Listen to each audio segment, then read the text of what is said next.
ಇಂದು ಜನವರಿ 26ನೇ ತಾರೀಕು, ನನ್ನ ಸಾಹಿತ್ಯ ಸಂಘದ 22ನೆಯ ದಿನ. ಮುದ್ದುರಾಮ ಮಂಜರಿ. ಗಣತಂತ್ರ ದಿವಸ, ಗಣರಾಜ್ಯೋತ್ಸವ, ಹೀಗೆ ಹೆಸರುಗಳಿವೆ ಇವತ್ತಿನ ದಿವಸಕ್ಕೆ ನಮ್ಮ ರಾಷ್ಟ್ರಾದ್ಯಂತ. ಗಣರಾಷ್ಟ್ರ ಯಾಕಿಲ್ಲ ಅಂತ ನನಗೊಂದು ಪ್ರಶ್ನೆ ಬಂದಿತ್ತು. ಆಶ್ಚರ್ಯ ಅಲ್ಲ? ಯಾಕಂದ್ರೆ ಗಣತಂತ್ರ ಅಂತಂದರೆ ಪ್ರಜಾಪ್ರಭುತ್ವ, ಪ್ರಜಾಪ್ರಭುತ್ವದ ದಿನ. ಅಂಬೇಡ್ಕರರು ಆ ಶ್ರೇಷ್ಠ ಮಹನೀಯರ ಸಂಗಡ ಕುಳಿತು ಒಂದು ನಮಗೆ ಸಂವಿಧಾನವನ್ನು ರಚಿಸಿಕೊಟ್ರಲ್ಲ, ಅದು ಪ್ರಾರಂಭ ಆಗಿದ್ದು ಆ ದಿವಸ ಇರಲಿ. ಈಗ ನಾನು ಆ ಚೌಪದಿ ಯಾವುದಪ್ಪ ಅದು, 286ನೇ ಚೌಪದಿ, ಒಂದು ವಿಡಂಬನ. ಇಲ್ಲೇ ಮುದ್ದುರಾಮ ಒಂದು ವಿಡಂಬನ ಮಾಡ್ತಾನೆ. ಏನಪ್ಪ ಅಂದರೆ, ಹೊದ್ದು ಕಾಷಾಯವನು ಸಂತನಾಗುವೇನು, ಬೇಕದಕ್ಕೆ ಚಿತ್ತಲೆಯ ಬೆತ್ತಲೆಯ ಭಾವ, ನಿರ್ಲಿಪ್ತ ನೆಲೆಯಿಂದ ಜಂಗಮತೆ ಪಲ್ಲವಿತ, ತನ್ನರಿವೆ ಈಶತ್ವ ಮುದ್ದುರಮ. ಕಾಷಾಯ, ಈ ಸ್ವಾಮೀಜಿ ಆಗೋದು, ಸನ್ಯಾಸವನ್ನು ಸ್ವೀಕಾರ ಮಾಡೋದು, ಇದೆಲ್ಲ ಎಷ್ಟೊಂದು ಇತ್ತಿತ್ತಲಾಗನಕ ಭಾಳ ಬೆಳೆದು ಬಿಟ್ಟದಲ್ಲ. ಇದನ್ನು ನೋಡಿ ಈ ಪದ್ಯ ಬರೆದಾರೇನು. ಕಾಷಾಯನ ಹೊತ್ತು ಸನ್ಯಾಸ ಕಾಷಾಯ ಹೊತ್ಕೊಂಡು ತಿರುಗಾಡೋದು, ಓಣಿಗೊಂದು ಊರಿಗೆ 4 ಆಶ್ರಮಗಳು, ಮಠಗಳು, ಮಾನ್ಯಗಳು ಆಗಿಬಿಟ್ಟವು. ಆವಾಗ ಇದು ಎದಕ್ಕೆ ಬೇಕು ಅಂತ, ಕಾಷಾಯ ಅವಶ್ಯಕತೆ ಇಲ್ಲ ಅಂಥೇಳಿ, ಯಾಕೆ ಏನು ಬೇಕದಕ್ಕೆ ಅಂಬೋದನ್ನು ಇಲ್ಲೇ ಮುದ್ದುರಾಮ ಹೇಳ್ತಾ ಇದ್ದಾನೆ. ಮಂಕುತಿಮ್ಮನು ಹೇಳ್ಯಾನ್ರಿ, ಕಾಷಾಯವೇಂ ತಪಸ್ಸು ಅಂತ ಕೇಳ್ತಾನವ. ಗೃಹಲೋಕ ನಿರ್ವಾಹ, ಅದು ಭಾಳ ಶ್ರಮ ಕೇಳ್ತದೆ, ಭಾಳ ಆಸ್ಥೆಯನ್ನು ಕೇಳ್ತದೆ. ಅದು ಆ ಸಿಧಾರಾವೃತವು ಮಂಕುತಿಮ್ಮ ಅಂತ ಹೇಳ್ತದೆ. ಅಂದ್ರೆ ಒಂದು ಖಡ್ಗದ ಮೇಲೆ ನಡೆದಂಗಂತ. ಗೃಹಸ್ಥನಾಗಿ ಬದುಕೋದು, ಸಮಾಜಕ್ಕಾಗಿ ಬದುಕೋದು ಅಂತ ಹೇಳ್ತಾರೆ. ಹಂಗೆ ಇದೇ ಅರ್ಥದಲ್ಲಿದ್ದು ಏನಪ್ಪ ಅಂತಂದರೆ, ಮುಖ್ಯವಾಗಿ ಮನಸ್ಸಿನೊಳಗೆ ಒಂದು ಸ್ಪಷ್ಟತೆ, ಸ್ವಚ್ಛತೆ ಇರಬೇಕು ಅಂತ ಹೇಳ್ತದೆ ಇಲ್ಲಿ ಮುದ್ದುರಾಮ. ಆಮೇಲೆ ನಿರ್ಲಿಪ್ತದಿಂದ ಇರಬೇಕು. ಆವಾಗ ಜಂಗಮ ಭಾವ ಚಿಗುರೊಡಿತದ, ಆವಾಗ ತನ್ನರಿವೆ ಈಶತ್ವ ಮುದ್ದುರಾಮ. ಅದ್ಭುತವಾಗಿ ಹೇಳಿದ್ದಾರೆ. ನಾವು ಮುಂದಿನ ಚೌಪದಿ ಹತ್ರ ಹೋಗೋಣ. ಯಾವುದದು? 289 ನೋಡಿ. ಕೇಳಿ ಭಗವದ್ಗೀತೆ ಪಾರ್ಥ ಸಂಯಮಿಯಾದ,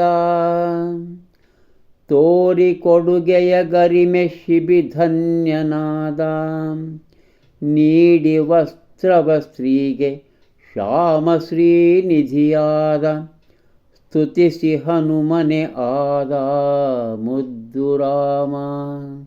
ಎಲ್ಲ ಎಷ್ಟು ಚಂದ ಹೇಳಿದಾರಂತಂದ್ರೆ ನೋಡ್ರಿ. ಪಾರ್ಥಗ ಭಗವದ್ಗೀತಾ ಉಪದೇಶ, ಆ ಶಿಬಿರ ತನ್ನ ಎಲುಬುಗಳನ್ನು ಕೊಡ್ತಾನೆ, ಶಿವಿ ಅನ್ನುವಂಥ ಆ ವ್ಯಕ್ತಿ.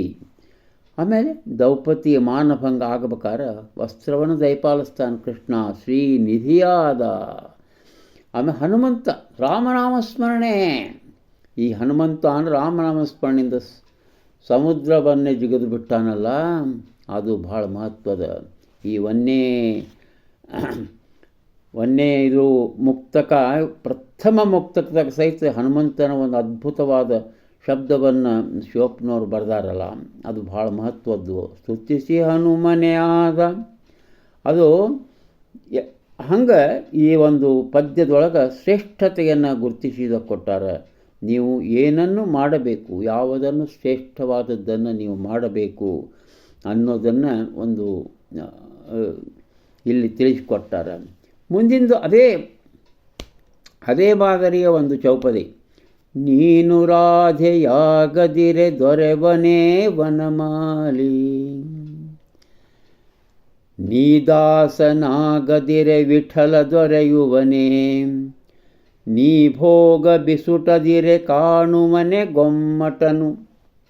ನೀ ಬೆರಗು ನಿನ್ನೊಳಗೆ ಮುದ್ದು ರಾಮ. ಪ್ರೀತಿ ಪ್ರೇಮ ಎಷ್ಟೊಂದು ಮಹತ್ವ. ಹಂಗಾರೆ ಅದು ಭಾಳ ಶುದ್ಧ ಪ್ರೀತಿಯ ರಾಧೆ, ಆ ಶುದ್ಧ ಪ್ರೀತಿಯ ರಾಧೆಗೆ ಕೃಷ್ಣ ಒಲಿದಾನ. ಹೌದಲ್ಲ? ಆಮೇಲೆ ದಾಸನಾಗಬೇಕೋ. ನಮ್ಮ ಪುರಂದರ ದಾಸರು ವಿಠ್ಠಲನನ್ನು ಅವರು ಪ್ರತ್ಯಕ್ಷೀಕರಿಸಿಕೊಂಡಂಥ ಪುರಂದರ ದಾಸರು ದೊರೆತರಲ್ಲ, ಆ ರೀತಿಯ ದಾಸತ್ವ ನಮಗೆ ಬರಬೇಕು. ಇನ್ನು ಭೋಗ ಬಿಡಬೇಕು, ತ್ಯಾಗ ಹಿಡಿಬೇಕು ಅನ್ನುವಂಥ ತ್ಯಾಗವನ್ನು ಅನುಸರಿಸಬೇಕು ಅನ್ನೋದನ್ನು ನಾವು ಗೊಮ್ಮಟನ ವ್ಯಕ್ತಿತ್ವವನ್ನು ನೋಡಿ ಕಲಿಬೇಕು. ಅದು ಎಲ್ಲ ನಿನ್ನೊಳಗದ, ಆದರೆ ನೀನು ಅವುಗಳನ್ನು ಅನುಸರಿಸಬೇಕು ಅಂಥೇಳಿ ಇಲ್ಲಿ ಮುದ್ದುರಾಮ ಹೇಳ್ತಾನೆ. ಇನ್ನೊಂದು ಅಪೂರ್ವವಾದಂಥ ಚೌಪತಿ ಏನಪ್ಪ ಅಂದ್ರೆ ವಿದ್ಯೆ ನಾವು ಸಾಕಷ್ಟು ಕಲಿತೇವೆ. ಅಷ್ಟು ಕಲಿತೆ ಇಷ್ಟು ಕಲಿತೆ ಅಂತ. ಆದರೆ ಅದಕ್ಕಿಲ್ಲಿ ವಾರ್ನಿಂಗ್ ಕೊಡ್ತಾನೆ ಮುದ್ದುರಾಮ.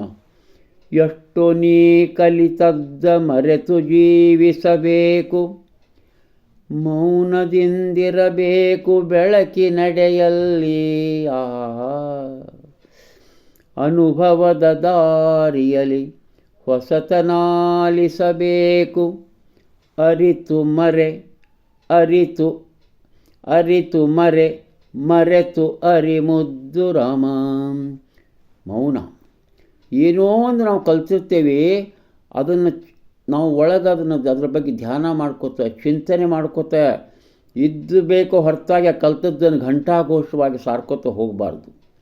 ಆ ಒಂದು ಆ ಬೆಳಕಿನೆಡೆಯಲ್ಲಿ ಅಂದರೆ ಆ ಅರಿವಿನಲ್ಲಿ ನಾವು ಮೌನವಾಗಿ ಆ ಚಿಂತನೆಯನ್ನು ಧ್ಯಾನವನ್ನು ಮಾಡ್ಕೋತಾ ಇರಬೇಕು.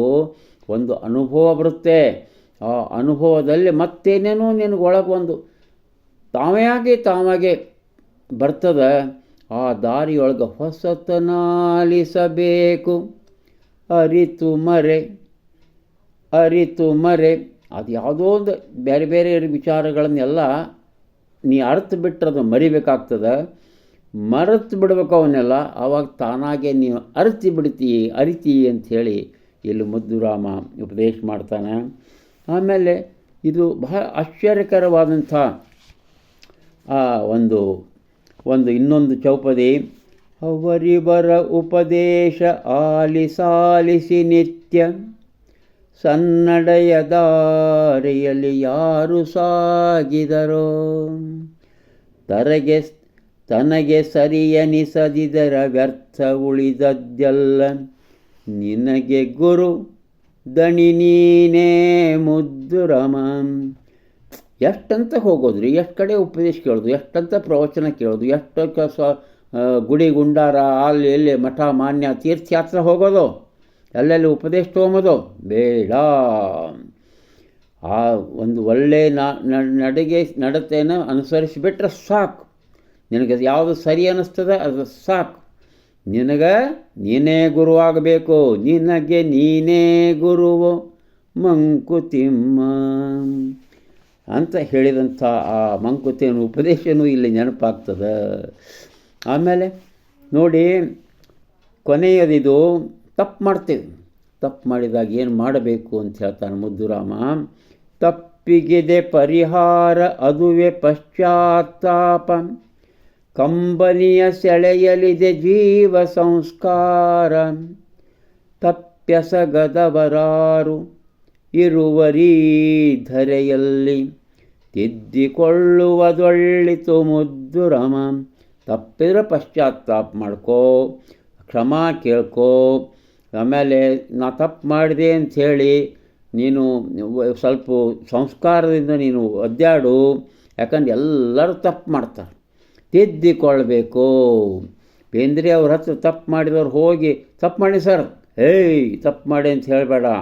ನೀನು ಇನ್ನೊಮ್ಮೆ ಇಂಥ ತಪ್ಪು ಮಾಡದಿರೋಂಥ ಅರಿವನ್ನು ಹೊಂದಿರಬೇಕು ಅಂಥೇಳಿ ಅವ್ರು ಹೇಳಿ ಕಳಿಸ್ತಿದ್ರಂತ. ಹಂಗೆ ಇದರದ್ದು ಮುಕ್ತಾಯ ಆಗ್ತದೆ 6ನೇ ಪ್ರಕರಣ. ನಮಸ್ಕಾರ.